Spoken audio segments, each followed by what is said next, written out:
ముఖ్యమంత్రి జగన్మోహన్ రెడ్డి అధికారంలోకి వచ్చాక తమకు జీతాలు పెంచుతామని ఆప్కోస్లోకి తీసుకుంటామని హామీ ఇచ్చారు. ఆప్కోస్లోకి తీసుకోలేదు సరికదా, నేటికి జీతాలు నెలలో 20వ తారీఖున వస్తున్నాయి. 15,000 జీతంలో 13,000 మాత్రమే కట్టింగ్ పోను చేతికి వస్తున్నాయి. పీఎఫ్ అకౌంట్లో సొమ్ము సరిగా జమ కావటం లేదు. మా వాటా సొమ్ము మాత్రం కట్ అవుతున్నాయి. తాజాగా మొత్తం 150 మందిలో 139 మందిని మాత్రమే ఉంచుతామని చెప్తున్నారు. తొలగించే 15 మంది ఎవరో చెప్పాలి. 9 సంవత్సరాలుగా అందరం ఒకే చోట కలిసి పనిచేస్తున్నాం. బయట పనులు కాంట్రాక్టర్ చెప్పినా అవి కూడా చేస్తున్నాం. సచివాలయంలో అవుట్సోర్స్ చేస్తున్నామండి. 154 మంది అండి. మరి అవుట్సోర్స్లో కలపమానా అని మా పని భద్రతను గురించి అడిగామండి. మరి అడిగిన తర్వాత సీఎం గారి దగ్గరికి వెళ్ళాము, లెటర్ ఇచ్చాము, మరి అందరితో మాట్లాడాము, మరి పెద్ద పెద్ద అధికారులతో కూడా మాట్లాడిన తర్వాత సరేనమ్మా మీకైతే న్యాయం జరిగిద్ది, మీకైతే ఆప్కాస్లోకి తీసుకుంటున్నాం, గుడ్ న్యూస్ బ్యాడ్ న్యూస్ అని చెప్పేసి మాట్లాడారు. ఆ మాట్లాడిన దాని గురించి మేము ఇక్కడ మళ్ళీ సీఎం గారు ఇచ్చిన లెటరు అది ఈ మిమ్మల్ని ఆప్కాస్లోకి తీసుకోవట్లేదని చెప్పేసి లేదు అది ఇది అని చెప్పేసి పై పెద్ద అధికారులు కూడా అనే మాటల గురించి మేము ఈ ధర్నా చేయాల్సి వస్తుందండి. మరి మాకైతే న్యాయం చేయగొచ్చాలని చెప్పేసి మరి 13 గ్రామాలు మధ్య తల్లి గర్భం లాంటిది సచివాలయంలో మాకు న్యాయం జరగకపోతే, ఇక్కడే న్యాయం జరగకపోతే మేము ఎక్కడికి వెళ్తే న్యాయం జరిగింది? మేము ఎవరి దగ్గరికి వెళ్ళి అడగాలి? మేము ఎవరితో మాట్లాడుకోవాలి?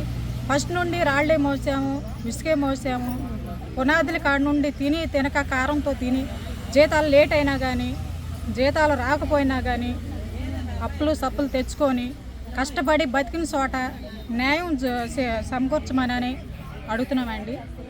మరి ఇక్కడే మాకు న్యాయం జరగకపోతే ఇంకెక్కడికి వెళ్తే న్యాయం జరిగిద్ది? మాకు న్యాయం చేయవచ్చుమని చెప్పేసి మాకు న్యాయం చేయమని చెప్పేసి సీఎం గారిని నమస్కరిస్తున్నాం. సార్, ఇప్పుడు వరకు సమస్యలు కొన్ని విన్నారు కదా. ఇప్పుడే మా సమస్య ఏంటంటే పిఎఫ్లు ఏసైలు కూడా అంటున్నారు.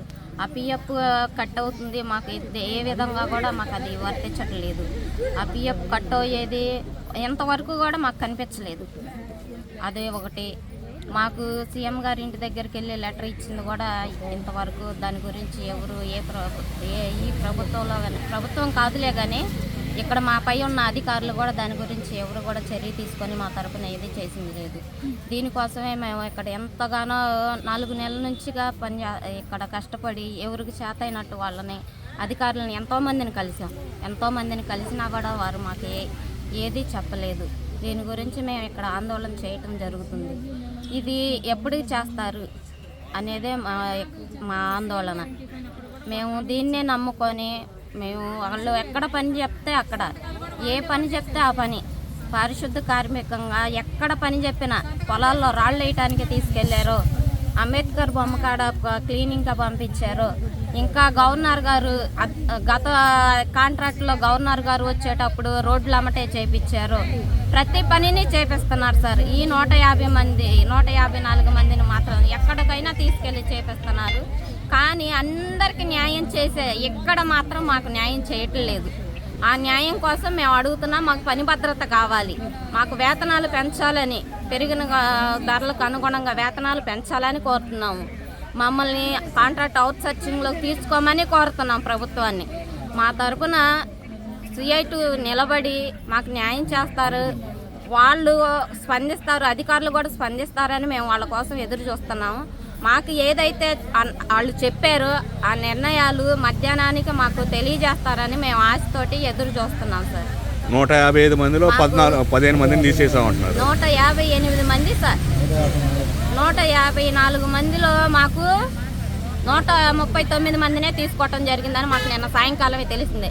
అందుకే మేము ఇక్కడ పొద్దున్న పనిలోకి వెళ్లకుండా కూడా ఆగిపోవటం జరిగింది. ఈ 154 నుంచి మమ్మల్ని 15 మందిని ఎలా తీసేస్తారు? మేము ఫస్ట్ నుంచి చేసుకుంటున్నాం, ఇదే నమ్ముకున్నాం కదా సార్. అంతకుముందు 29 గ్రామాల్లో కూలి పనులు చేసుకుంటే ఎలాగో బతికేసేసాం.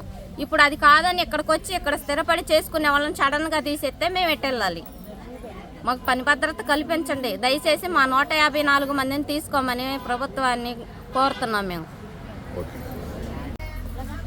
అసెంబ్లీ అట్లాగే సచివాలయాల్లో పనిచేస్తున్నటువంటి పారిశుద్ధ్య కార్మికులు జీతాలు పెంచాలని అట్లాగే ఉద్యోగ భద్రత కల్పించాలని చెప్పేసి అసెంబ్లీ బయట నిరసన తెలియజేయడం జరుగుతూ ఉంది. అసెంబ్లీ ప్రారంభం కాకముందు అంటే దాదాపు అసెంబ్లీ పునాదులు పడినప్పటి నుండి దాదాపు 180 మంది వర్కర్లు ఇక్కడ పనిచేస్తూ ఉన్నారు. వారిలో 26 మంది వర్కర్ని ఈ ప్రభుత్వం వచ్చిన తర్వాత తీసేయడం జరిగింది. అయినప్పటికీ 154 మంది వర్కర్లు వర్క్ పట్టున అవుతా ఉన్నా కానీ పనిచేస్తూ ఉన్నారు.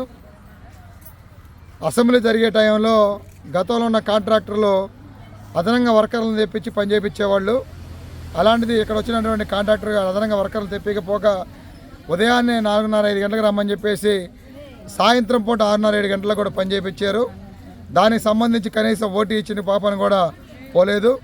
అట్లాగా మన సీఎం గారు అధికారులకు రాబోయే ముందు ప్రభుత్వ రంగంలో పనిచేస్తున్నటువంటి కాంట్రాక్ట్ అవుట్సోర్సింగ్ వర్కర్ల మొత్తాన్ని కూడా అవుట్సోర్సింగ్ కార్పొరేషన్లో చేరుస్తాను, ఉద్యోగ భద్రత కల్పిస్తానని చెప్పేసి హామీ ఇవ్వడం జరిగింది. 4.5 సంవత్సరాలు గడిచినప్పటికీ కూడా నీటి మీద రాతలాగా ఉండే తప్ప ఆ శాతంలో రాలేదు. ఇప్పటికీ దాదాపు సెప్టెంబర్ నెల నుండి మేము పేరు నాని గారిని కలిసాము. పేరు నాని గారిని కలిసినప్పుడు అట్లాగే సీఎం ఆఫీస్కి వెళ్ళడం జరిగింది. సీఎం ఆఫీస్కి వెళ్ళినప్పుడు మిమ్మల్ని అందరినీ మేము తీసుకుంటా అని చెప్పేసి వాగ్దానం చేయడం జరిగింది. అదే టైంలో చర్చలు జరిగేటప్పుడు సీఎం గారు పిఏ గారు భరత్ రెడ్డి గారు అట్లాగే సిఆర్డీ కమిషనర్ గారు ఉన్నారు. 154 మంది తీసుకోవడానికి మాకు ఎటువంటి ఇబ్బంది లేదండి, వెంటనే 4 రోజుల్లో పని అయిపోద్ది అని చెప్పేసి చెప్పారు. అంటే సెప్టెంబర్లో మాట ఇచ్చారు మాకు. సెప్టెంబర్, అక్టోబర్ నెల కాదు 2 నెలలు వేసుకున్నా కానీ నవంబర్ కల్లా కూడా పని అవ్వాలా. ఎప్పటికీ జనవరి కూడా అయిపోవస్తూ ఉంది. ఇప్పటికీ కూడా మాది ఏదైతే మాట ఇచ్చారో కాంట్రాక్ట్ అవుట్సోర్సింగ్ కార్పొరేషన్ తీసుకుంటా అని చెప్పేసి తీసుకోలేదు. అట్లాగే మాకు ఉద్యోగ భద్రత లేదు. అట్లాగే మాకు పెరిగిన ధరలకు అనుగుణంగా జీతాలు లేవు. కాబట్టి పెరిగిన ధరలకు అనుగుణంగా జీతాలు పెంచండి, ఉద్యోగ భద్రత కల్పించండి. సీఎం ఇచ్చిన మాట ప్రకారం మమ్మల్ని అందరూ కాంట్రాక్ట్ అవుట్సోర్సింగ్ కార్పొరేషన్ తీసుకోమని చెప్పేసి డిమాండ్ చేస్తూ ఉన్నాం. అట్లాగే పిఎఫ్, ఈఎస్ఐ కూడా సక్రమంగా అమలవట్లేదు. జీతాలు కూడా నెలల సక్రమంగా పడతలేదు. కాబట్టి జీతాలు సక్రమంగా పడాలని పిఎఫ్, ఈఎస్ఐ ఇవ్వాలని చెప్పేసి సిఐటికి మేము డిమాండ్ చేస్తూ ఉన్నాం. ఓకే.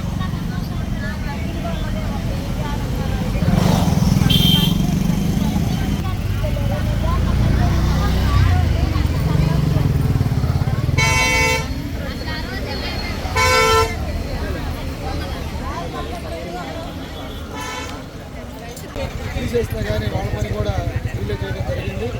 అట్లాగే బయట పోవడం గురించి కూడా రాస్తూ ఉన్నారు. ఎంత కష్టపడి అయినా కానీ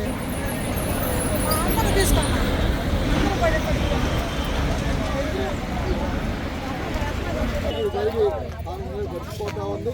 అయినప్పటికీ కూడా కాబట్టి